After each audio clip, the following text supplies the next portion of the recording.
Bismillah. Assalamualaikum warahmatullahi wabarakatuh. Waalaikumsalam warahmatullahi wabarakatuh. Nahmaduhu wa nusalli wa nusallim ala rasulil karim wa ala alihi washabbihi amma ba'd. Hadis-hadis tentang silaturahmi dari Fadilah Sedekah tentang silaturahmi. Hadis yang pertama dari Abu Hurairah radhiyallahu berkata, seseorang telah berkata kepada Rasulullah sallallahu alaihi wasallam, siapakah yang paling berhak saya perlakukan dengan baik? Rasulullah sallallahu alaihi wasallam bersabda, ibumu. Ia bertanya, kemudian siapa? Rasulullah sallallahu alaihi wasallam bersabda, ibumu. Ia bertanya lagi, kemudian siapa? Rasulullah sallallahu alaihi wasallam bersabda, ibumu. Ia bertanya lagi, kemudian siapa? Rasulullah sallallahu alaihi wasallam menjawab, ayahmu. Dalam riwayat yang lain dikatakan ibumu, kemudian ayahmu, kemudian yang terdekat denganmu. Siapa saja yang dekat dengan kita hendaknya ia kita dahulukan. Muttafaq alaih miskat.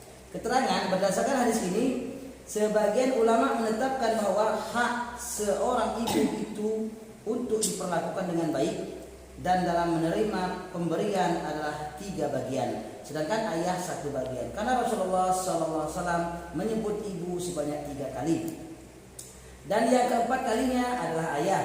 Para ulama mengatakan bahwa sebabnya adalah karena ibu-ibu telah mengalami 3 penderitaan untuk anak-anaknya, yakni ketika mengandungnya, ketika melahirkannya, dan ketika menyusuinya. Karena itu, para ulama fikih menjelaskan bahwa hak ibu untuk diperlakukan dengan baik dan untuk menerima pemberian harus lebih didahulukan daripada ayah.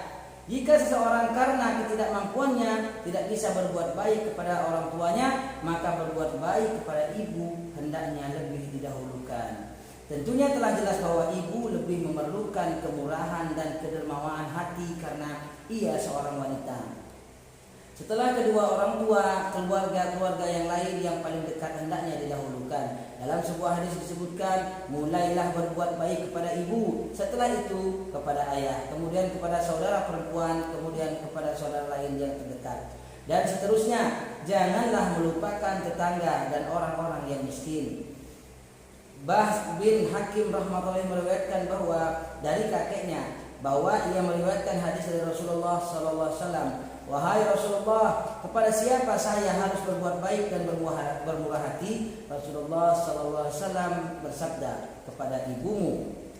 Ketika kakeknya menanyakan lagi masalah ini, Rasulullah sallallahu alaihi wasallam memberikan jawaban yang sama.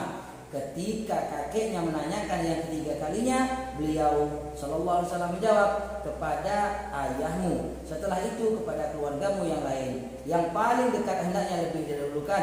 Dalam sebuah hadis disebutkan, seseorang telah datang kepada Rasulullah sallallahu alaihi wasallam dan berkata, perintahkanlah sesuatu kepada saya untuk saya kerjakan. Rasulullah sallallahu alaihi wasallam bersabda, bermurah hatilah kepada ibumu. Setelah 2 kali atau 3 kali bersabda seperti itu, beliau sallallahu alaihi wasallam bersabda, berbuat baiklah kepada ayahmu. Dari Ibnu Mas'ud. Dalam sebuah hadis disebutkan, 3 perkara bila ditemukan dalam diri seseorang, maka Allah Subhanahu wa taala akan memudahkan kematiannya baginya dan memasukkannya ke dalam surga, yakni menyayangi orang yang lemah, menyayangi kedua orang tua, dan bermurah hati terhadap bawahan. Alhamdulillah, adalah satu hadis tentang hadis-hadis tentang silaturahmi dari Fadilah Sedekah.